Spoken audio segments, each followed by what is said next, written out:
Pak, Banten bangkrut ya Pak? Enggak juga. Bisa mengalami defisit itu kok? Ya, dengan kondisi begini, kondisi bahwa COVID begini, semuanya bukan hanya Banten. Secara global, setelah pandemi ini kita anjlok.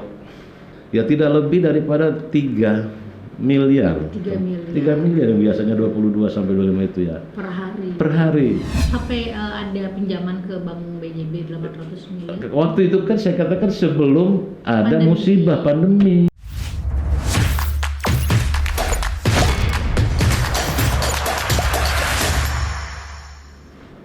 Opar Soehari, Kepala Badan Pendapatan Daerah Bapenda Provinsi Banten. Yes. Pak, Banten bangkrut ya Pak? Enggak juga. Tapi kan defisit anggaran 1,7 triliun ini menunjukkan bahwa Banten mengalami penurunan APBD. Itu seperti apa sih Pak? Bukan ini di masa pandemi ini. Kita itu kan kalau normal itu 2020 aja APBD kita itu sebelah 13,2 triliun. Ya. PAD kita untuk 2020 kemarin ini ya masih 20,006 T. Tapi kok bisa mengalami defisit itu kok? Ya, dengan kondisi begini, kondisi bahwa COVID begini, semuanya bukan hanya Banten. Secara global, Amerika juga, Cina apalagi ya dengan itu. Memang Banten sektor pendapatannya dari mana aja Pak? Banten itu ya, kalau kita itu kan sebetulnya kalau kita bicara PAD itu kan kita ada 5 pajak yang harus kita inikan. Pajak. Ya, yang pertama yaitu ada pajak daerah. Pajak daerah. PAD, pajak daerah. Pajak daerah itu ada 5. Yang pertama PKB, pajak kendaraan bermotor. Yang 2 BBNKB, biaya balik nama kendaraan bermotor. Terus PBBKB, pajak bahan bakar motor ke kendaraannya. Kendaraan bermotor. Yang keempat, pajak rokok. Pajak rokok. Dan yang kelima itu pajak air permukaan. Itu dari PAD. Di samping itu kalau kita berbicara masalah pendapatan itu kan ada dana transfer. Dana transfer itu dari pusat. Ya, tapi emang kita Banten ini sekarang ini dulu itu ya sebelum kita pandemi ini kita itu ada di posisi kedua kok setelah DKI kemandiriannya. Kedua setelah iya, DKI kemandirian.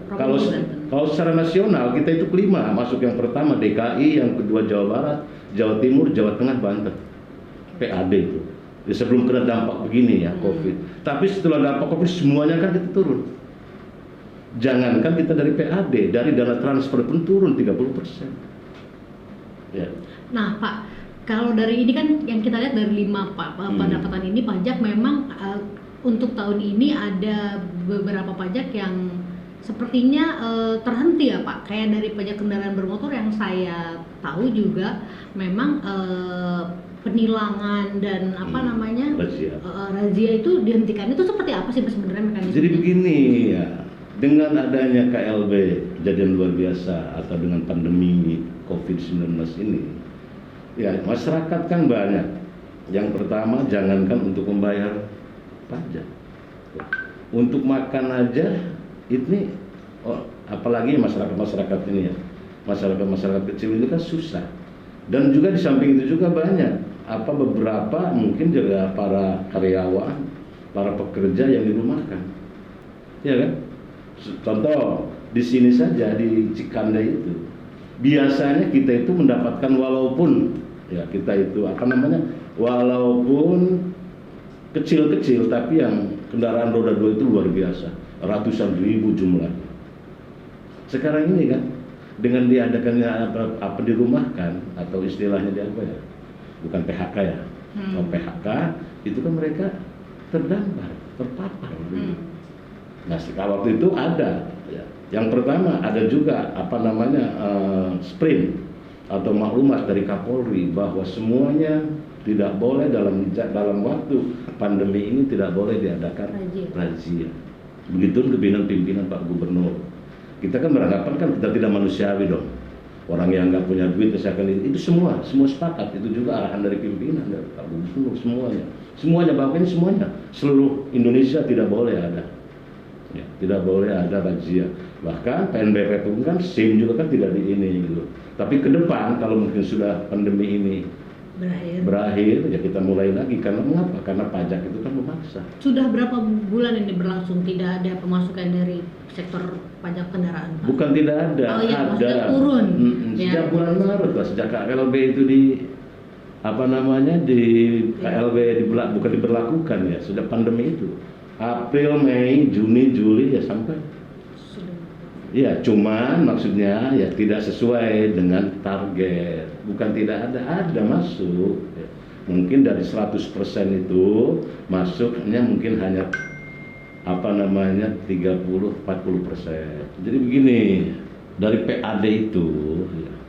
Jadi pendapatan kita itu yang PAD itu 68%, PAD yang 5 itu. Yang lainnya itu dana transfer. Dari 68% itu ya, yang paling besar PKB dan BBNKB.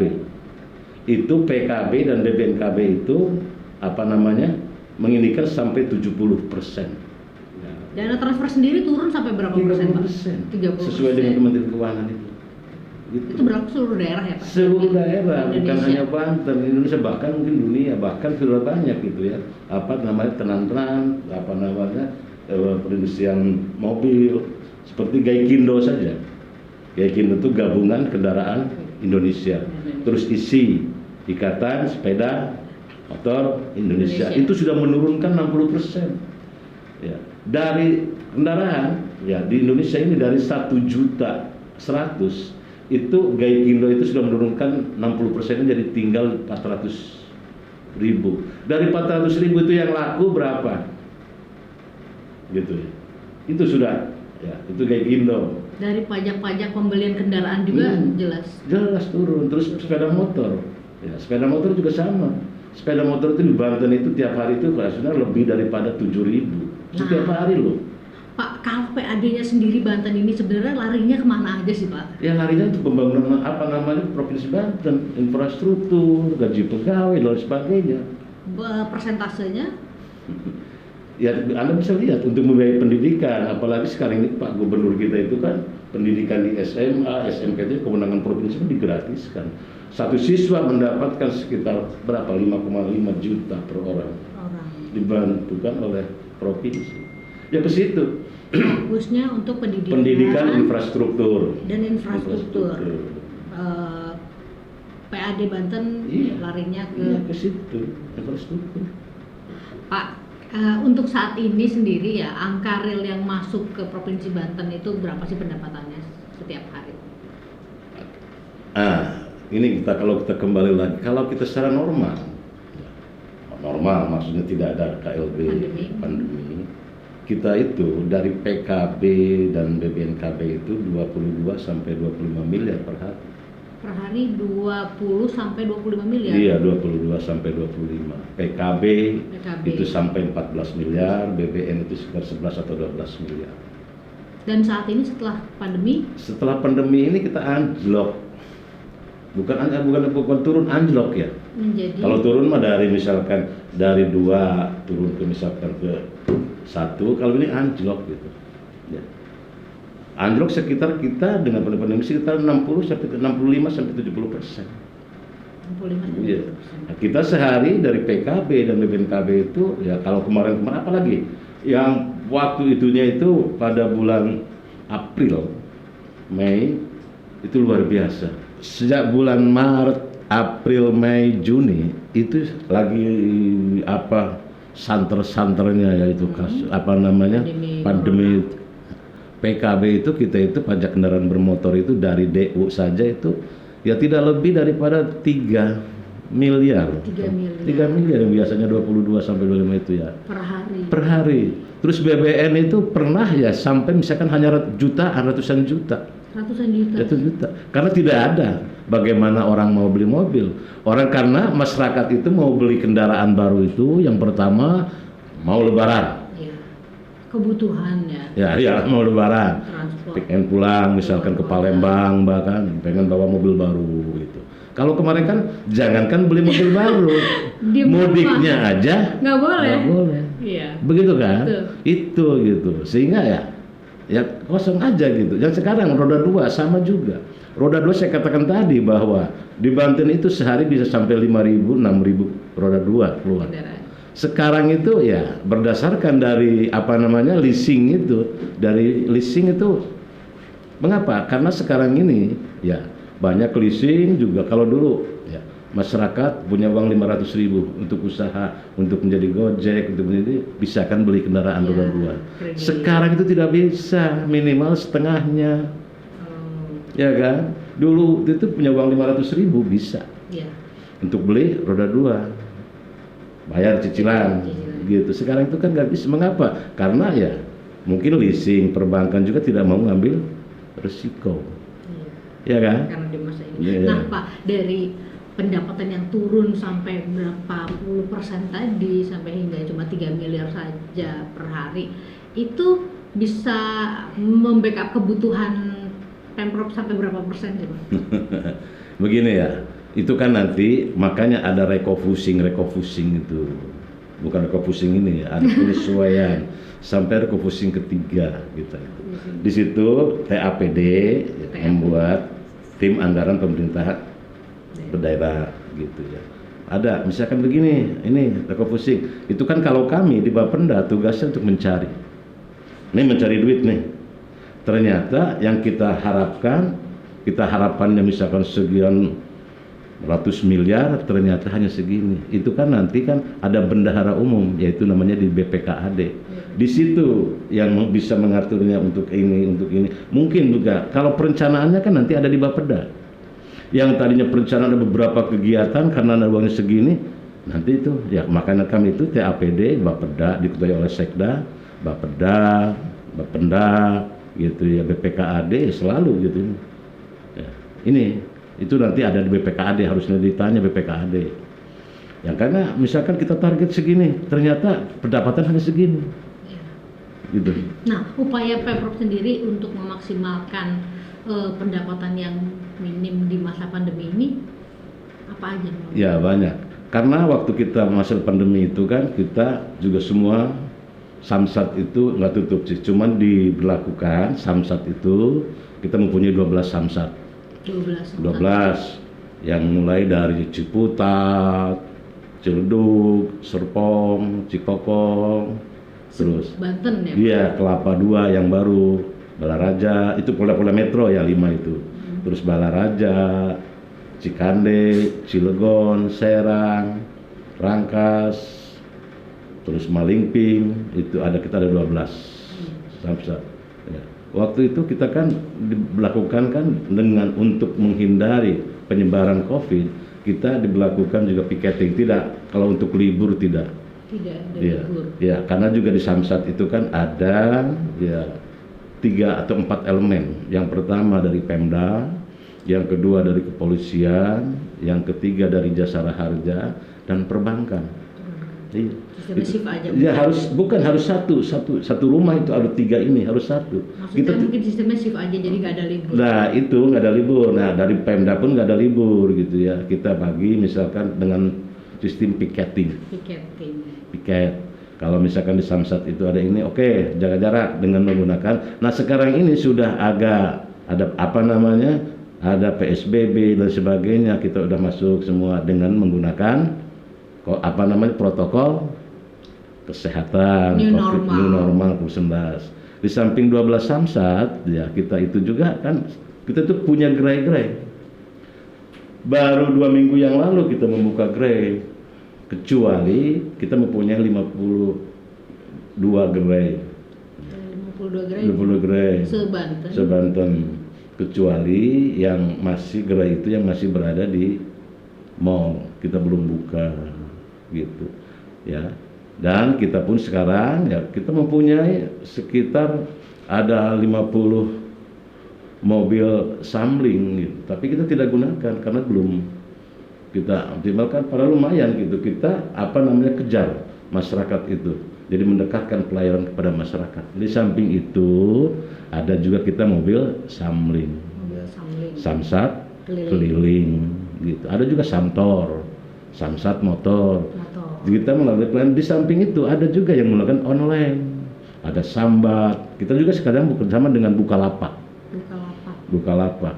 Dengan Melalui BJP. Bukalapak bisa bayar. Iya, bisa bayar. Sebenarnya itu kan waktu itu kan kita bisa menggunakan Indomaret dan Alfamart. Nah Pak, yang lebih banyak bayar pajak ini kendaraan roda 2 atau roda 4? Nah, begini nih, di Banten ada sekitar 5.300.000 kendaraan total.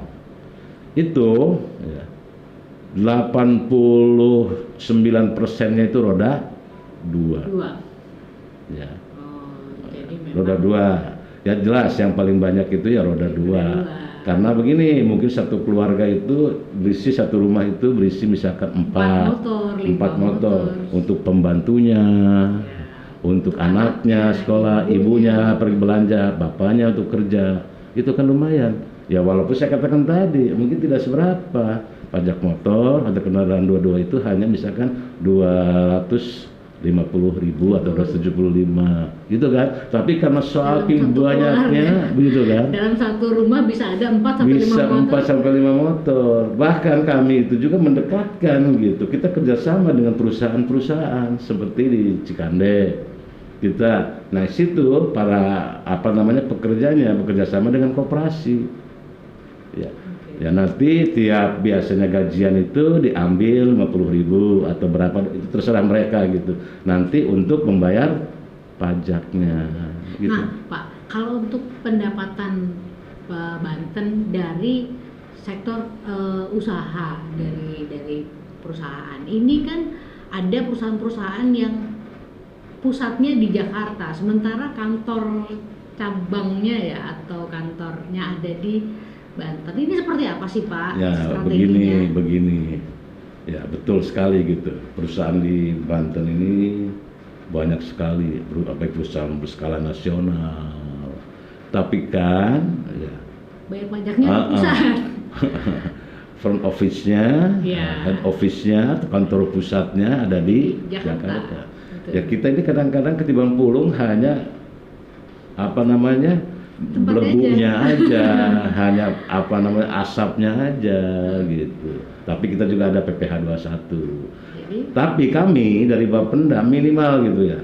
Kalau misalkan misalkan perusahaan yang ada di Banten, kendaraan operasionalnya lah pakai menggunakan plat nomor Banten lah gitu. Baik baik A maupun B. Tapi pada faktanya juga memang belum juga.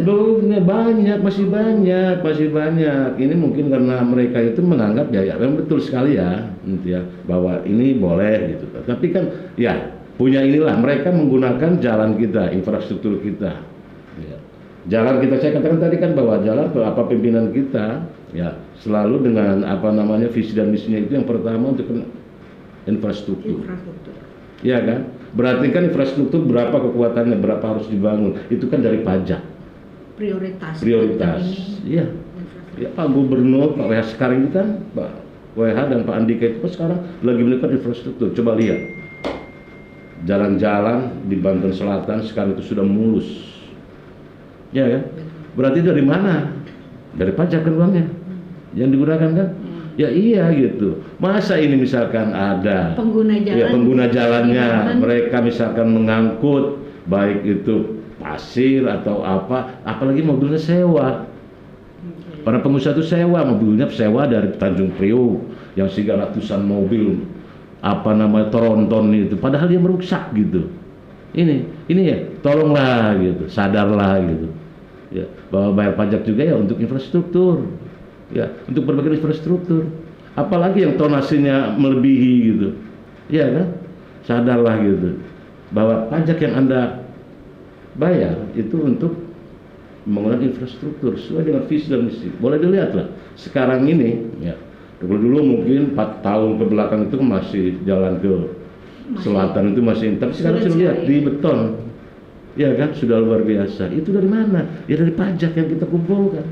Kalau KLB di Tangerang ya, ini katanya kan masanya diperpanjang Pak. Nah ini pengaruhnya untuk Banten dan strategi Banten untuk menyiasati ini, Ya, penghasilan dari daerah Tangerang. kita sudah mulai ya PSBB dengan penuh PSBB, walaupun saya katakan tadi kita sudah buka, gerai sudah dibuka, ya, Samsat sudah dibuka dengan penuh walaupun masih menggunakan piket, tapi sekarang sudah tidak, tapi sudah masih menggunakan protokol kesehatan COVID.